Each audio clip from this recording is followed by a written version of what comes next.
तो एक्चुअल में last time हमने डिस्कस किया था पोस्ट फर्टिलाइजेशन और उसके कौन कौन से स्ट्रक्चर और कौन कौन से वहां पे इवेंट्स होते हैं। तो पोस्ट फर्टिलाइजेशन क्या होती है?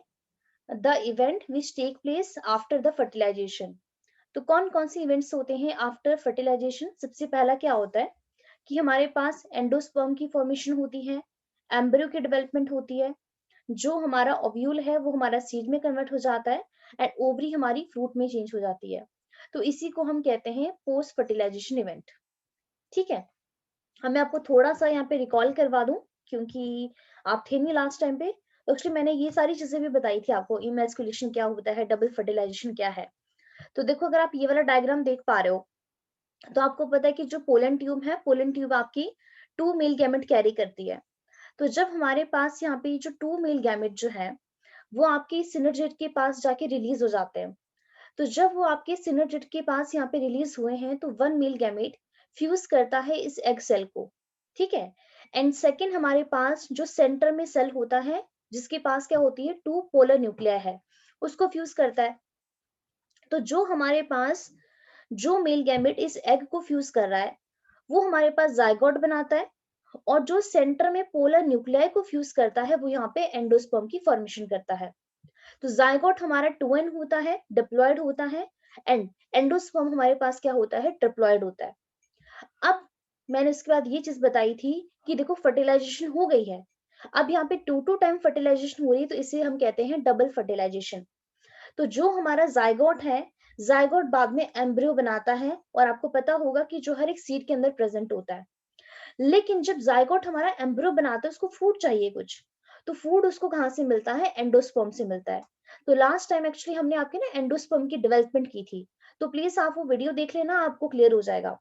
तो आज हम ये करेंगे, आज का आपका लेक्चर ये होगा कि हमारे पास ये जो जायगोट है, जायगोट से एम्ब्रियो कैसे बनता है। ठीक है, एंडोस्पर्म की डेवलपमेंट हम कर चुके हैं, आज हम करेंगे कैसे जायगोट से हमारा एम्ब्रियो बनेगा। अब थोड़ा सा आपको मैं ये बता दूं कि यहाँ पे सबसे पहले हमारे पास ना एंडोस्पर्म बनता है। एंडोस्पर्म बनने के बाद ही क्या बनता है, एम्ब्रियो की फॉर्मेशन होती है। मतलब जो ये जायगोट है, जायगोट इस एंडोस्पर्म का यूज करके एम्ब्रियो में कन्वर्ट हो जाता है। अब होता क्या है, कई बार तो ये जायगोट पूरा का पूरा एंडोस्पर्म ही यूज कर लेता है एम्ब्रियो की फॉर्मेशन में। ठीक है, लेकिन कई बार कुछ अमाउंट में ही एंडोस्पर्म यूज करता है एम्ब्रियो की फॉर्मेशन में। तो यहाँ पे चलो वही इवेंट देखते हैं। ठीक है, तो हमारे पास यहाँ पे क्या है, कैसे एम्ब्रियो की फॉर्मेशन होती है। तो सबसे पहले आप ये वाला डायग्राम को समझने की कोशिश करना। यहाँ पे इसको बनाने की, रुको वेट, जैसे देखो, अब इसको भी समझना कि देखो हमारे पास यहाँ पे कौन है, एम्ब्रियो सैक है, और इस एम्ब्रियो सैक में मेरे पास देखो ये वाला रीजन कौन सा था, ये था मेरे पास माइक्रोपाइल रीजन। और मेरे पास जो ये वाला रीजन कौन सा है, ये मेरे पास है चालाजल एंड। ठीक है, ये मेरे पास चालाजल एंड है।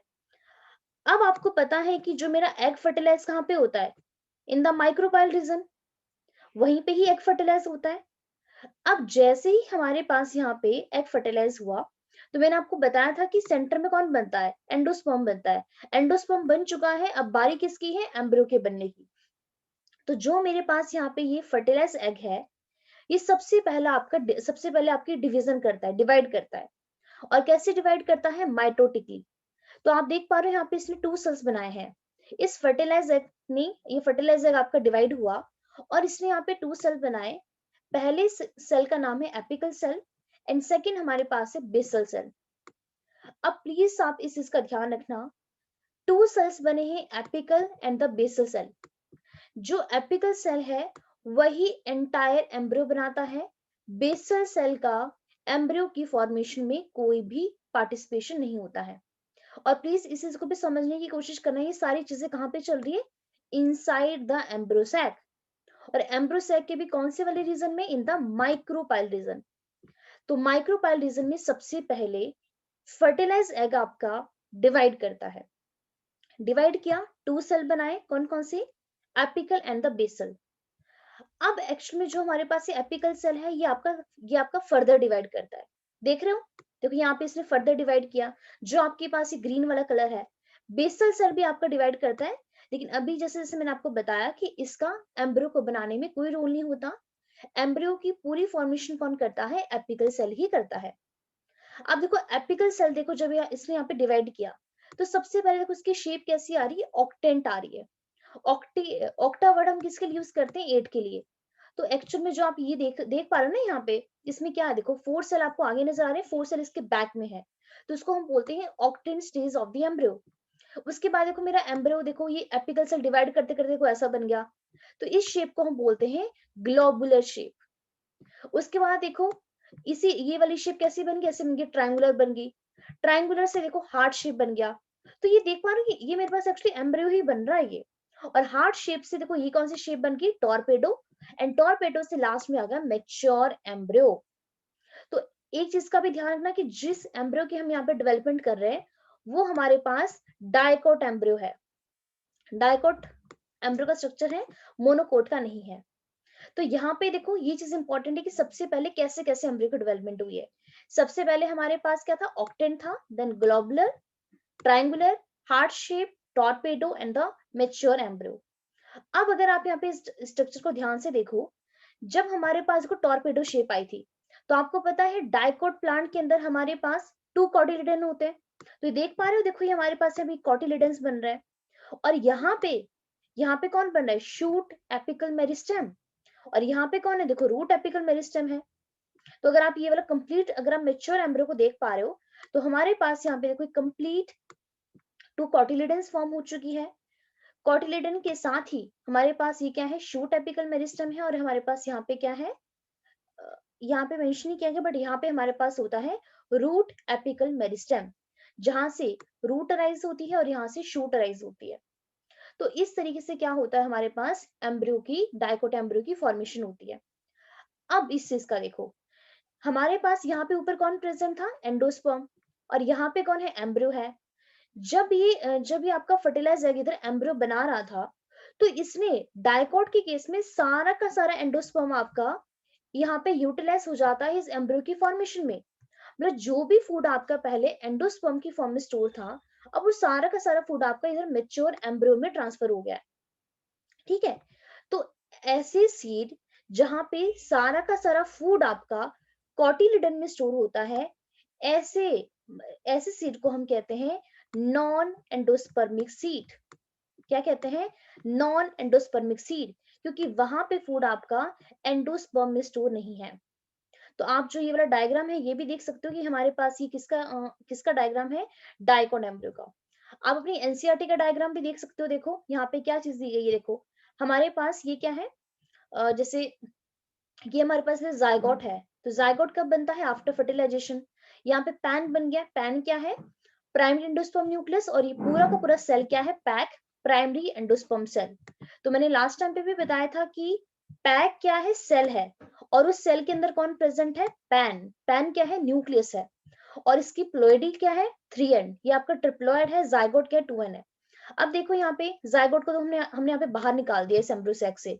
तो सबसे पहले देखो यहाँ पे ये 2 सेल बनाता है, एक होता है बेसल सेल और एक होता है एपिकल सेल। तो यहाँ पे देखो जो आपका ये एपिकल सेल है, देखो इसने देखो सबसे पहले यहाँ पे कैसा एम्ब्रियो बनाया? ये वाला स्ट्रक्चर देखो ओनली, इसे कहते हैं ग्लोबुलर एम्ब्रियो। फिर हमारे पास यहाँ पे हार्ट शेप बन गया और उसके बाद यहाँ पे ये बन गया मेच्योर एम्ब्रियो। तो मेच्योर एम्ब्रियो के अंदर देखो 2 कॉटिलिडन्स आ गई, एक हमारे पास प्लूम्यूल आ गया। प्लूम्यूल किसे कहते हैं? जहां से आपकी शूट राइज होती है। और एक हमारे पास रेडिकल आ गया जहां से क्या राइज होती है? हमारे पास रूट राइज होती है। तो यहाँ पे वही है मैम फर्टिलाइज। हाँ जी, मैम ये जो ग्लोबुलर एम्ब्रियो है इसमें मैम ये लाइन सी क्या है? ये वाले एक्चुअली ये वाले कह रहे हो आप? हाँ जी मैम। एक्चुअली इसको हम बोलते हैं सस्पेंसर। आपके लास्ट इसमें मेंशन भी किया, देखो ये आपका सस्पेंसर है। ये सस्पेंसर आपका बेसल सेल से बनता है, बट इसका एम्ब्रियो की फॉर्मेशन में कोई भी पार्टिसिपेशन नहीं होता। यहाँ पे भी मेंशन किया गया, देखो सस्पेंसर। मैम ऊपर जाइगोट है। कौन सा जाइगोट है? ये हाँ जी मैम। ये आपका बेसल सेल है। मैंने आपको बताया ना, देखो इसीलिए मैंने आपको ये वाला डायग्राम दिखाया। मैंने आपको क्या कहा कि जब आपका फर्टिलाइज एग यहाँ पे डिवाइड करता है तो यहाँ पे 2 सेल बना रहा है, एक बनाता है एपिकल और एक बनाता है बेसल। एपिकल सेल ही आपका एम्ब्रियो की पार्टिसिपेशन करता है, एम्ब्रियो की फॉर्मेशन में पार्टिसिपेट करता है, बट बेसल सेल का कोई रोल नहीं है। ये आपका पूरा जो ये वाला कलर है ना, ये वाला जो आप देख पा रहे हो, ये पूरा हमारे पास बेसल सेल का ही पार्ट है, बट बेसल सेल का कोई रोल नहीं होता यहाँ पे एम्ब्रियो की फॉर्मेशन में। तो यहाँ पे वही चीज है, देखो जाइगोट डिवाइड किया था, यहाँ पे आपके 2 सेल्स बन रहे हैं, बट इन्होंने यहाँ पे मेंशन नहीं किया कि ये 2 सेल्स कौन कौन से हैं, बट एक बेसल होता है, एक आपके पास एपिकल होता है। तो जो आपके पास ये बेसल सेल है, देखो ये पूरा का पूरा बेसल सेल आपका डिवाइड हो रहा है, लेकिन जो आप ये लंबी सी लाइन कह रहे हो इसको हम बोलते हैं सस्पेंसर, ठीक है। और नीचे जो ये देख रही है, this is globular shape, heart shape, इसका एक्चुअली टॉर्पेडो बनता है, एट द एंड बनता है हमारे पास मैच्योर एम्ब्रियो। तो यहाँ पे देखो वही चीज तो लिखी है, देखो ए डायग्राम हमें क्या बता रहा है, fertilize embryo sac showing the zygote, zygote नजर आ रहा है, एंड हमें पैन भी नजर आ रहा है, प्राइमरी एंडोस्पर्म न्यूक्लियस। और यहाँ पे क्या है, बी डायग्राम हमें क्या बता रहा है, एम्ब्रियो की डेवलपमेंट कैसे हो रही है इन केस ऑफ द डाइकोट। ठीक है, समझ आया आपको? मैम हाँ जी। मैम सस्पेंसर में ये इतने सारे न्यूक्लियस कैसे? न्यूक्लियस तो सब में ही होंगे ना आपके, जो सेल नहीं दिखा, न्यूक्लियस तो सब में ही होता है। जब आपका सेल डिवाइड करता है, क्या उनमें न्यूक्लियस नहीं होता? मैम कौन सा सेल डिवाइड कर यहाँ पे? ये बेसल सेल वही तो कह रही हूँ, बेसल सेल आपका इधर डिवाइड करता है, वही सस्पेंसर बना रहा है। ऊपर भी बेसल सेल है मैम? आप प्लीज ये वाला डायग्राम देखो मंजूत, यहाँ पे कलर अच्छी तरीके से डिफरेंशिएट किया गया है, आप देख सकते हो। प्लीज एक बार इस डायग्राम को देखो, आपके एंड तक ये डायग्राम यहाँ से यहाँ पे दिया है। मैंने आपको अभी भी बताया कि एपिकल सेल ही ओनली एम्ब्रियो की फॉर्मेशन कर रहा है, बेसल सेल नहीं तो कर मैं रहा है। इसमें ही जाइगोट होता है? हाँ जी। एपिकल सेल में ही जाइगोट होता है ना मैम? मंजूत, हाँ फर्टिलाइज्ड जी मैम। एग को ही जाइगोट बोलते हैं। हाँ जी मैम। तो ये अच्छा मैम, तो आपका, वो डिवाइड कर गया मैम, ठीक है मैम। मैं इतनी देर से क्या बोल रहा हूँ, आपको समझ में नहीं आ रहा था? मैम मुझे समझ नहीं आया था मुझे, एपिकल और बेसल। एक बार प्लीज इसको देखो।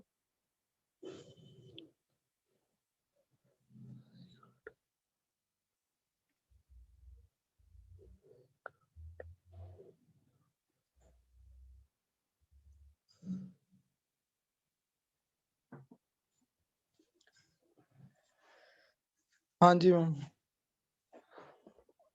आपको समझ आया संदेश? हाँ जी। अच्छा। Yes ma'am. तो यहाँ पे देखो, अब एक बार इसकी थ्योरी कर लेते हैं, ठीक है। देखो एम्ब्रियो की फॉर्मेशन देखो कैसे हो रही है यहाँ पे। The embryo develop at the micropyle end of the embryo sac where the zygote is situated.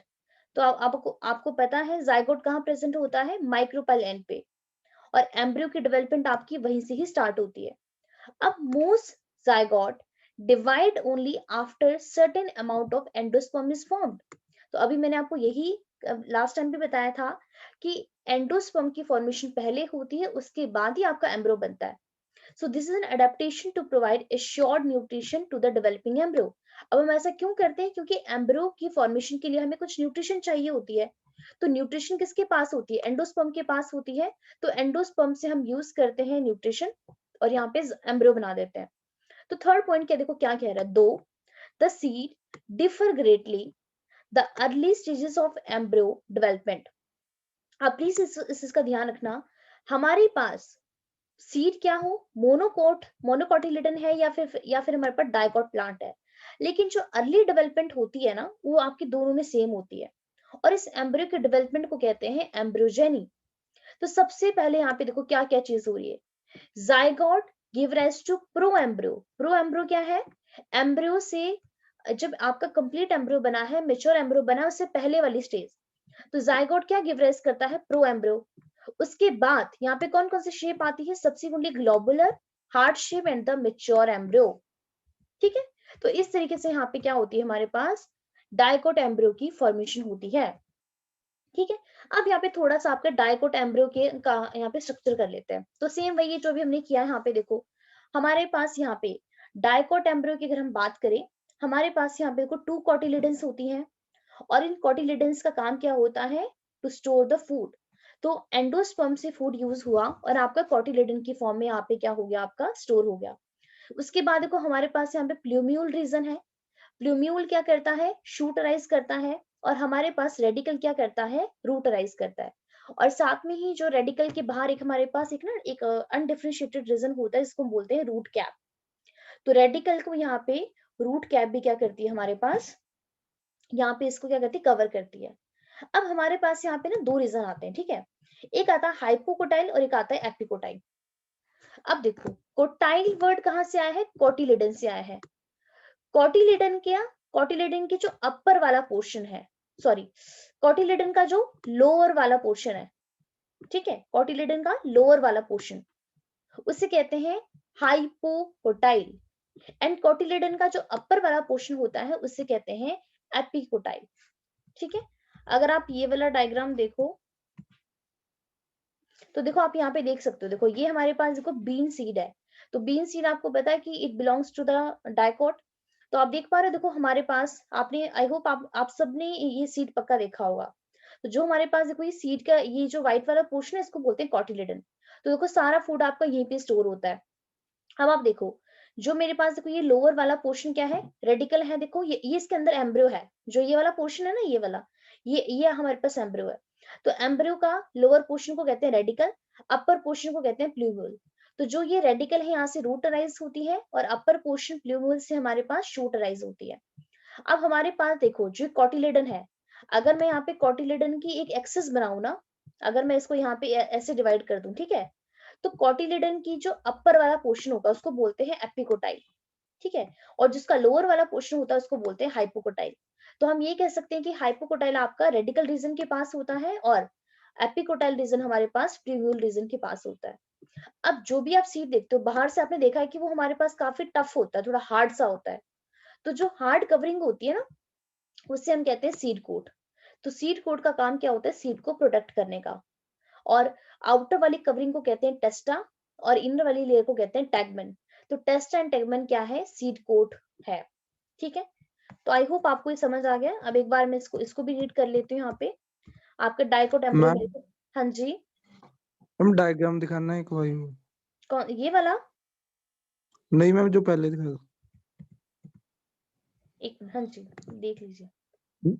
Ma'am जो ये बीच में पार्ट है इसको कोटिलेडन कहते हैं। ये आपका व्हाइट वाला पोर्शन, हाँ जी मैम। हाँ जी इसी को कहते हैं कॉटिलिडेंस। तो मैम इसमें कहेंगे ना हम हाइपोकोटाइल और एपिकोटाइल। मतलब मतलब मैम कोटिलेडन में नहीं होता नहीं, एपिकोटाइल में। No no no, epicotyl hypocotyl आपके एम्ब्रियो का पार्ट है। देखो ये तो सीड आ गया ना, सीड के अंदर एम्ब्रियो प्रेजेंट होता है। जैसे रुको रुको रुको एक मिनट वेट, मैं आपको इसको ना वही सिंपलीफाई वे में मैं आपको बना के दिखाती हूँ। रुको अच्छा एक मिनट वेट, यहाँ पे बनाती हूँ। मान के चलो देखो ये मेरे पास ना देखो सीड के दो कॉटिलेडन्स है, ठीक है, और ये जो सेंटर में मैं बना रही हूँ ये मेरे पास एम्ब्रियो है, ठीक है। ये एम्ब्रियो का मेरे पास अपर वाला पार्ट है और ये एम्ब्रियो का लोअर वाला पार्ट है। तो देखो जो मेरी कॉटिलेडन्स है वो तो मेरे पास लेटरल साइड में प्रेजेंट है और एम्ब्रियो मेरे पास सेंटर में है। तो मैंने एक यहाँ पे बीच से ना मैंने इसको बाइसेक्ट कर दिया, एक लाइन ड्रॉ कर दी जिसको मैंने बोल दिया एम्ब्रियोनिक एक्सिस। क्या मैंने कहा, इसे मैंने कहा एम्ब्रियोनिक, सॉरी एक मिनट, इसे मैंने कहा एक मिनट सॉरी एम्ब्रियोनिक एक्सिस। तो देखो मेरे पास जो ये आपके पास एम्ब्रियोनिक एक्सिस है, ये सेंटर वाली लाइन, तो ये लेटरल साइड पे तो कॉटिलिडन है। तो मेरे पास जो सबसे टिप पे पोर्शन है, ठीक है, एम्ब्रियोनिक एक्सिस का सबसे टॉप वाला पार्ट उसे कहते हैं प्लूम्यूल, जो हमारे पास बाद में क्या चीज राइज करती है, शूट। इस एम्ब्रियोनिक एक्सिस का जो सबसे लोअर वाला एंड होता है उसे हम कहते हैं रेडिकल, जो आपके पास बाद में जाके रूट राइज करता है। अब देखो मेरे पास देखो जो कॉटिलिडन है, कॉटिलिडन का देखो एक अपर वाला रीजन भी है और एक इसका लोअर वाला रीजन भी है, एम्ब्रियोनिक एक्सिस के लोअर वाला भी है और एम्ब्रियोनिक एक्सिस के अपर वाला पोर्शन भी है। तो मेरे पास यहाँ पे एम्ब्रियोनिक एक्सिस की जो अपर मतलब कॉटिलिडन के अपर वाला पोर्शन है ये वाला, ठीक है, एम्ब्रियोनिक एक्सिस पर, उसे कहते हैं एपिकोटाइल, और जो आपका लोअर में प्रेजेंट होता है उसे कहते हैं हाइपोकोटाइल। अब समझ आया? मैम यहाँ पे एम्ब्रियो दो नहीं दिखाए हुए? दो एम्ब्रियो कहाँ है, एक ही तो है एम्ब्रियो। नहीं मैम, जो ये सेकंड वाले कोटिलेडन में मैम, ये क्या है फिर? इसको इन्होंने तो इसको तोड़ दिया ना बीच से, एम्ब्रियो तो एक ही होता है, बीच से तोड़ दिया उन्होंने, जस्ट यहाँ पे दिखाने के लिए वो आपको इन्होंने इसके 2 पार्ट्स कर दिए हैं। Okay ma'am. ठीक है, ये देखो ना, आप देखो यहाँ पे, देखो ये हमारे पास 2 कॉटिलेडन है, ये देखो कॉटिलेडन का देखो जो हमारे पास अपर वाला पार्ट है, ठीक है, देखो इसको प्लूम्यूल कहते हैं, लोअर वाले पार्ट को रेडिकल कहते हैं। अब देखो ये हमारे पास मान के चलो कि ये मेरे पास एम्ब्रियोनिक एक्सिस है, तो कॉटिलेडन के अपर वाला पार्ट आता है एपिकोटाइल और लोअर वाला पार्ट आता है हाइपोकोटाइल। ठीक है, तो यहाँ पे देखो डाइकोट एम्ब्रियो देखो क्या कहता है, a typical dicotyledon embryo consist of a embryonic axis and the 2 cotyledon. तो जो हमारे पास एक टिपिकल डाइकोटिलेडन का एम्ब्रियो होता है, पहली बात तो हमारे पास वहां पे एक एम्ब्रियोनिक एक्सिस होती है और साथ में क्या होती है, 2 कॉटिलेडन होते हैं। The portion of the embryonic axis above the level of cotyledon, cotyledon से अपर वाला पोर्शन उसे क्या कहेंगे, एपिकोटाइल। ठीक है, जो किसको टर्मिनेट करता है, प्लूम्यूल को और द स्टेम टिप को। तो इससे ऊपर कौन होगा, प्लूम्यूल होगा, यहीं पे इसका टर्मिनेशन होगा जो बाद में आपके जाके स्टेम राइज करेगा। The cylindrical portion below the level of cotyledon, अब इस कॉटिलेडन से बिलो वाले पोर्शन को क्या कहेंगे, हाइपोकोटाइल, जो किसको टर्मिनेट करता है, लोअर एंड पे रेडिकल को और रूट टिप को। तो root tip is covered by root cap, तो जो हमारे पास यहाँ पे रेडिकल है और रूट टिप है, इसको कौन कवर करता है, इनमें रूट कैप करती है। समझ आ गया आपको dicot embryo? Yes ma'am. Ma'am हाँ जी, मैम एक बार वो डायग्राम दिखाना।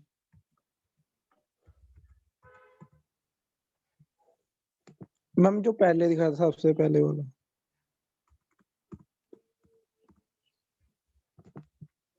इससे पीछे था मैम एक और। ये वाला, हाँ जी, हाँ जी मैम। हाँ जी, लो देख लीजिए। मैम ये मतलब जाइगोट ही डिवाइड कर ना ग्लोब्यूलर एम्ब्रियो में सारा?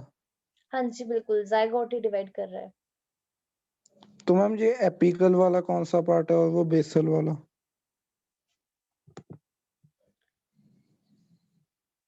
जो आपके पास ये वाला पोर्शन है पूरा, ये सारा आपका बेसल पोर्शन है, और ये वाला पोर्शन ही वाला एपिकल पोर्शन है।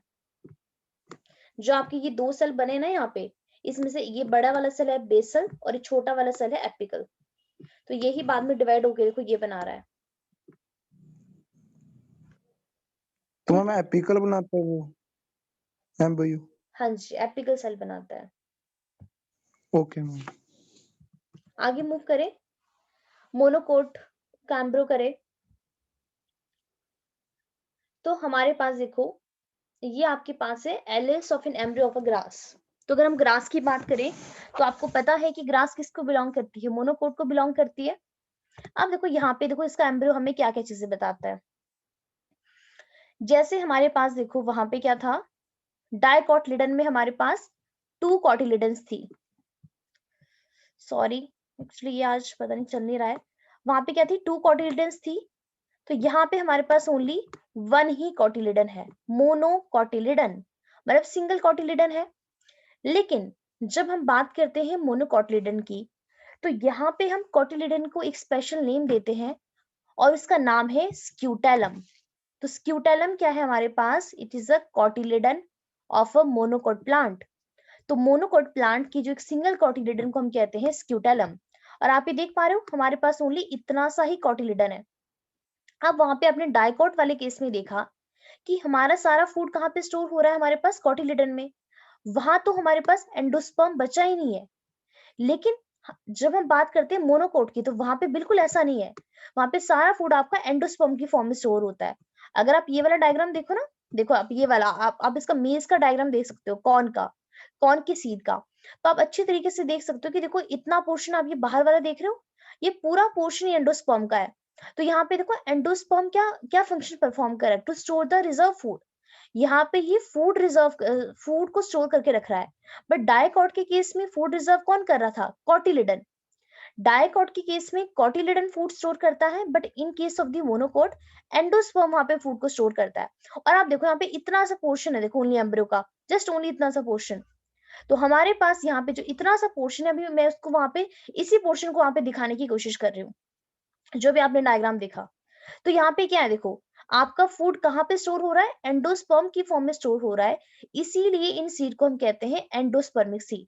बाकी यहाँ पे सेम डाइकॉट की तरह सीड कोट है, जो हमारे पास सीड को प्रोटेक्ट करती है, टेस्ट एंड टिगमन उनकी लेयर का नाम है। और हमारे पास कोई छोटा सा एम्ब्रियो है। तो इसका मतलब क्या है, मोनोकोट ने जब एम्ब्रियो बनाया, मतलब जाइगोट ने जब एम्ब्रियो बनाया, तो उसने थोड़ा सा पोर्शन ही एंडोस्पर्म का यूज किया एम्ब्रियो की फॉर्मेशन में, बाकी सारा पोर्शन रह गया। तो इसीलिए यहाँ पे फूड किस फॉर्म में स्टोर हो रहा है, एंडोस्पर्म की फॉर्म में। But in case of dicot, embryo ने पूरा का पूरा ही फूड ले लिया एंडोस्पर्म से, यहाँ पे किसकी फॉर्मेशन में, एम्ब्रियो की फॉर्मेशन में, सॉरी जाइगोट ने पूरा फूड ले लिया एम्ब्रियो की फॉर्मेशन में। तो इसलिए हमें यहाँ पे कहीं पर भी एंडोस्पर्म नहीं नजर आता है। बट अगर मोनोकोट की बात करें तो देखो आप सबने ये कौन देखा होगा, कौन का सीड देखा है। तो कौन देखो जो हम खाते नहीं, पूरा का पूरा आपका एंडोस्पर्म है, और वहां उसके अंदर छोटा सा एम्ब्रियो प्रेजेंट होता है। ठीक है, अब जो छोटा सा एम्ब्रियो है इसी का स्ट्रक्चर देखते हैं। देखो तो ये स्ट्रक्चर हमें इस तरीके से नजर आता है। ठीक है, तो जो हमें ये इस तरीके से नजर आ रहा है, तो इस स्ट्रक्चर को समझने की कोशिश करते हैं। देखो यहाँ पे क्या क्या चीजें हैं।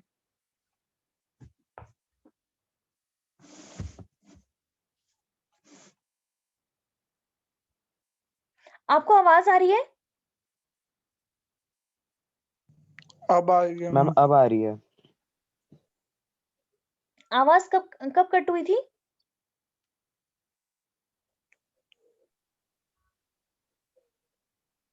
मैम अभी हुई जब थी, मैंने जस्ट 1-2 सेकंड के लिए बस। ठीक है ठीक है। तो मैंने आपको ये कहा कि जो अभी मैंने आपको वहां पे एम्ब्रो दिखाया ना, तो उस एम्ब्रो को देखो उठा दिया मैंने, और देखो जस्ट मैं यहाँ पे लेकर आई हूँ।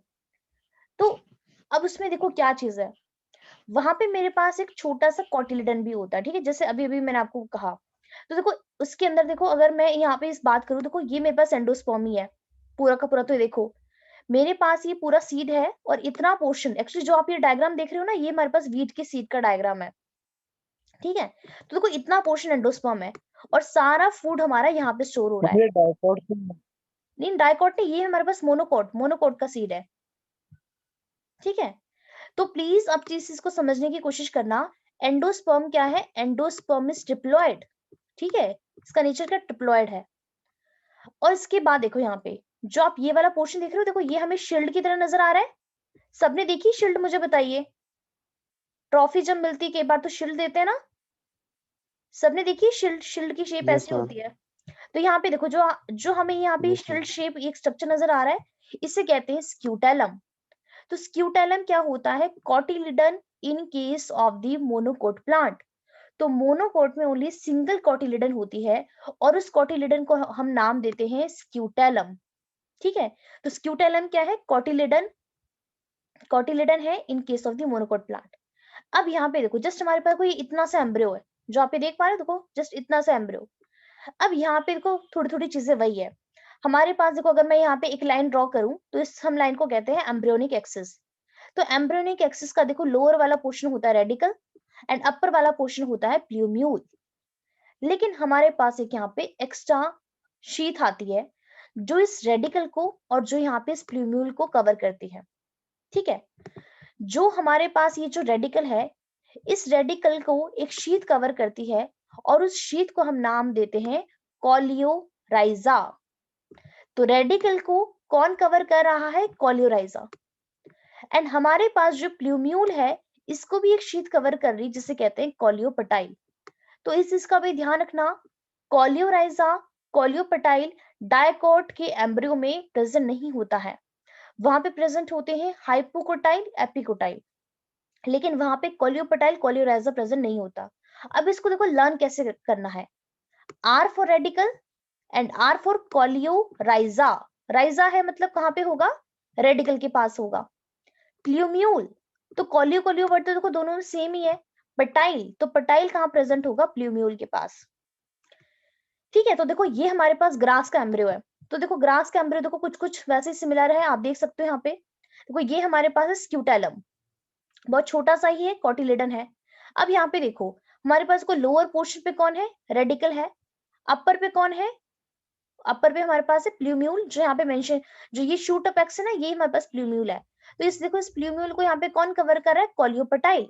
एंड लोअर पे इस रेडिकल को कौन कवर कर रहा है? कॉलियोराइजा। तो रेडिकल एंड कॉलियोराइजा के बीच में रूट कैप भी प्रेजेंट होती है। ठीक है, और ये हमारे पास एपिब्लास्ट रीजन है। तो जो एपिब्लास्ट है एक्चुअली में ये भी हमारे पास जो मोनोकोट का एम्ब्रियो होता है वहीं पे ही प्रेजेंट होता है। लेकिन अगर हम बात करें डायकॉट की, तो डायकॉट में हमारे पास एपिब्लास्ट प्रेजेंट नहीं होता है। ठीक है, तो ध्यान रखना epiblast only present in a monocot embryo. और एक्चुअल में मैम जो ये सुन लो एक मिनट, जो एपिब्लास्ट है वो हमें सेकंड कॉटिलेडन के बारे में बताता है। हाँ जी, अब बोलिए। मैम स्क्यूटेलम क्या है ये? स्क्यूटेलम, हाँ जी हाँ जी बोलिए। मैम, क्या है क्या मैम ये? मैंने कहा scutellum is cotyledon in case of the monocot plant. जैसे हम डाइकोट में कॉटिलिडन मेंशन करते हैं ना कि 2 कॉटिलिडन है, तो हमारे पास यहाँ पे ओनली सिंगल कॉटिलिडन होता है और उस कॉटिलिडन को हम स्क्यूटेलम कहते हैं। Okay ma'am. ठीक है, और हमारे पास एक यहाँ पे एपिब्लास्ट है। इस एपिब्लास्ट को हम सेकंड वो कहते हैं, सेकंड कॉटिलेडन कहते हैं। और ये हमारे पास ओनली मोनोकोट के एम्ब्रियो में प्रेजेंट होता है। अब हम इसको सेकंड कॉटिलेडन इसलिए कहते हैं क्योंकि एक्चुअल में यही बाद में मतलब हमारे पास एम्ब्रियो की सॉरी एंडोस्पर्म की फॉर्म, मतलब यही एंडोस्पर्म होता है। ठीक है, जो हमारे पास जाइगोट को नरिश करता है। समझ आ गया आपको? मैम कौन सा होता है मैम ये? एपिब्लास्ट, जस्ट आप बस इतना सा ध्यान रख लो, एपिब्लास्ट क्या होता है? सेकंड कॉटिलेडन होता है, बस ओनली मोनोकोट में प्रेजेंट है। इसके बारे में आपको कुछ मेंशन भी नहीं है। ठीक है, जो मेंशन है वो मैंने आपको बता दिया। मैं रीड कर देती हूँ, अगर आपको समझ में नहीं आया तो हमसे पूछ लेना। फिर यहाँ पे देखो जो एम्ब्रियो जो होता है मोनोकोट का, the embryo of the monocotyledon possesses only 1 cotyledon. Monocot के केस में ओनली 1 कॉटिलिडन ही होती है। And in a grass family, अब प्लीज आपको पता होना चाहिए ग्रास फैमिली मतलब मोनोकोट की फैमिली। कॉटिलिडन को क्या नाम देते हैं? स्क्यूटेलम नाम देते हैं। तो ये इतनी देर से मैं आपको यही चीज बता रही हूँ कि मोनोकोट के केस में हम कॉटिलिडन को क्या कहते हैं? स्क्यूटेलम कहते हैं। जो कहाँ प्रेजेंट होता है? Towards one lateral side of the embryonic axis. तो आपने भी देखा इस डायग्राम के अंदर लेटरल साइड में प्रेजेंट है, सेंटर में तो नहीं है। देखो ये हमारे पास, देखो ये पूरा एम्ब्रियो है, ये पूरी एम्ब्रियोनिक एक्सिस है, बट उसके ओनली लेटरल साइड में प्रेजेंट है हमारे पास स्क्यूटेलम। तो एट इट्स लोअर एंड, अगर हम लोअर एंड की बात करें, तो जो हमारे पास एम्ब्रियोनिक एक्सिस है उसके पास क्या होता है? Radicle and root cap enclosed in undifferentiated sheath called the coleorhiza. तो अभी मैंने आपको यही चीज बताई कि अगर हम एम्ब्रियोनिक एक्सिस के लोअर एंड की बात करें, हमारे पास वहां पे रेडिकल होता है। अगर आप देख सकते हो रेडिकल है, रेडिकल के बाद देखो कौन है? रूट कैप है। रूट कैप के बाद क्या है? एक अनडिफरेंशिएटेड शीथ है जिसको हम बोलते हैं कॉलियोराइजा। तो यहाँ पे यही था, at its lower end the embryonic axis has a radical, root cap enclosed in an undifferentiated sheath called the coleorhiza. The portion of embryonic axis above the level of attachment of scutellum is called epicotyle. तो हमारे पास यहाँ पे जैसे अभी मैंने आपको बताया epicotyl and hypocotyl के बारे में, तो यहाँ पे वही चीजें हैं कि जो एम्ब्रियोनिक एक्सिस के अबव वाला पोर्शन होता है, ठीक है, उसे एपिकोटाइल कहते हैं। तो एपिकोटाइल के पास देखो शूट अपेक्स है, अगर आप ये देख पा रहे हो, देखो ये शूट अपेक्स है, इसके पास कॉलियोपटाइल है। ठीक है, कॉलियोपटाइल क्या है? Undifferentiated sheath. तो एपिकोटाइल के पास शूट अपेक्स होता है। कुछ इसके पास लीफ प्राइमोडिया भी होते हैं enclose in a hollow foliar structure called the coleoptile. Leaf primordium वो होता है जो बाद में आपके पास जाकर लीफ की डेवलपमेंट करता है, शूट की डेवलपमेंट करता है। तो ये किसका पार्ट है? एपिकोटाइल का ही पार्ट है, मतलब एम्ब्रियोनिक एक्सिस के अपर वाला पोर्शन। सेम जैसे भी मैंने आपको डाइकोट के केस में बताया कि एक होता है हाइपोकोटाइल और एक होता है एपिकोटाइल। समझ आया आपको मोनोकोट का एम्ब्रियो? Yes ma'am.